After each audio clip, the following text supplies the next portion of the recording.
It's a new year and a new chance for you to make a fresh start with your compliance. For the next 31 days on the FCPA Compliance Report, we're going to be bringing you a daily tip, strategy, or idea that you can use to improve your program.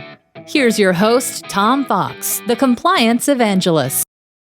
Prepping for an investigation. Under Part 1 of the 2020 update to the Evaluation of Corporate Compliance Programs, under Section D, Confidential Reporting Structure and Investigative Process, it's stated in part, properly scoped investigation by qualified personnel, including the following questions. What steps does the company take to ensure investigations are independent, objective, appropriately conducted, and properly documented? How does the company determine who should conduct an investigation and who should make that determination? These questions were presaged by the DOJ's 2015 Yates Memo and the 2016 FCPA Pilot Program. The pressure on every CCO and indeed company is to get an investigation done quickly, efficiently, and most importantly, getting it right is even more important now.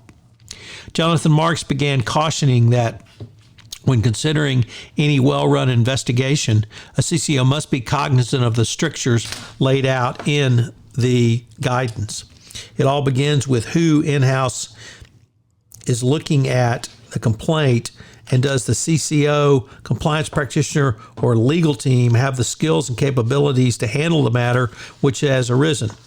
Obviously, if there are esoteric accounting issues or significant internal control workarounds and overrides, the CCO may not have those skills to really understand all these issues. Similarly, if the matter is a global FCPA or equivalent bribery and corruption, these come in different flavors, and because they come in different flavors, you may not have the skills or capabilities to do an investigation that would take place in Brazil, China, Russia, or India.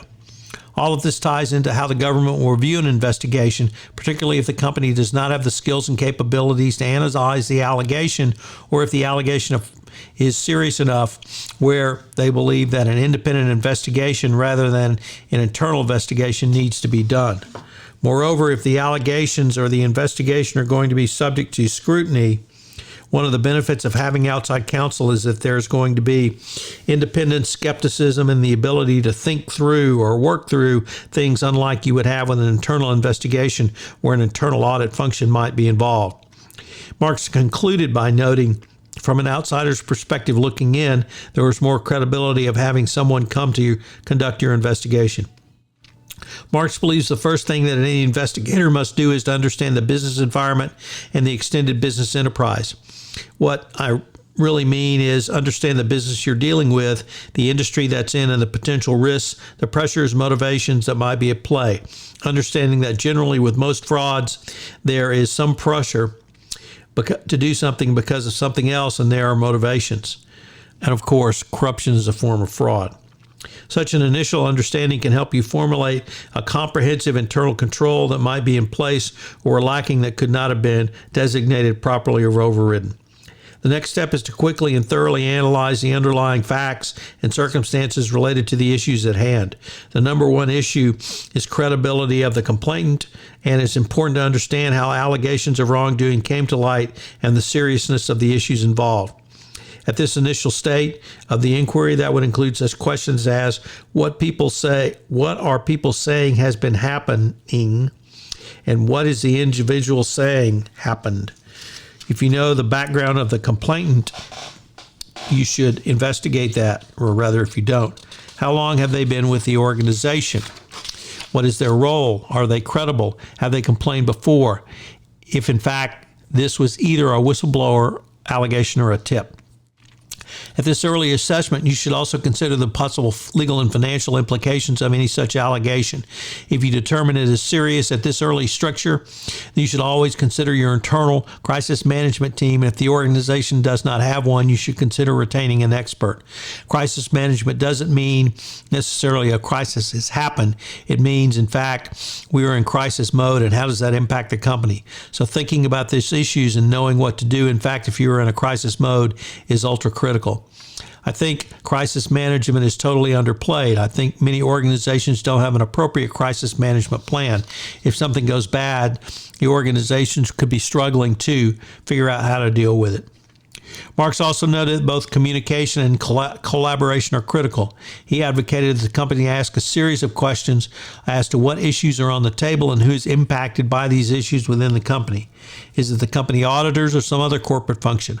He also advocated considering third parties and contracted entities at the calculus by inquiring if they were key suppliers impacted by the investigation.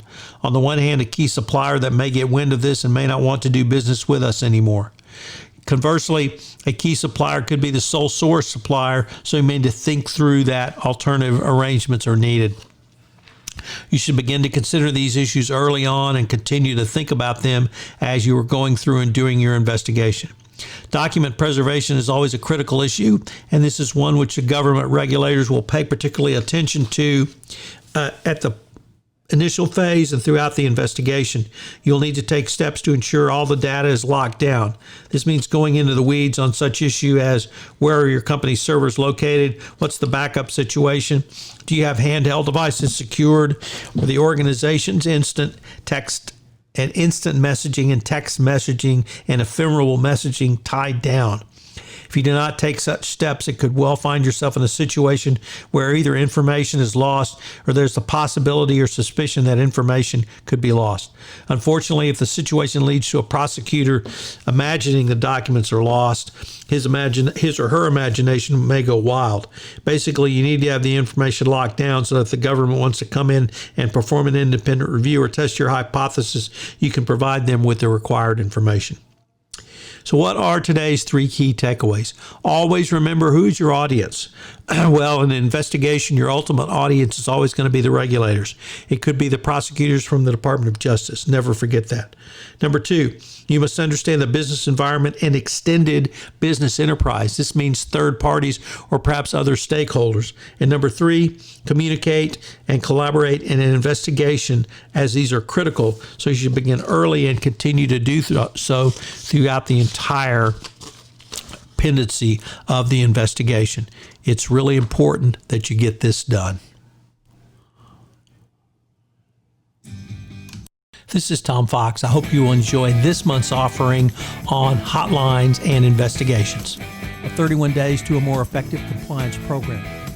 If I could ask you to do so, would you pass on to at least one person this podcast series on the nuts and bolts of compliance, as I'm trying to expand my audience base for 31 Days to a More Effective Compliance Program. I hope you'll join me again tomorrow, where I take up another topic in innovation in compliance. Thanks again for listening. 31 Days to a More Effective Compliance Program is a production of the Compliance Podcast Network.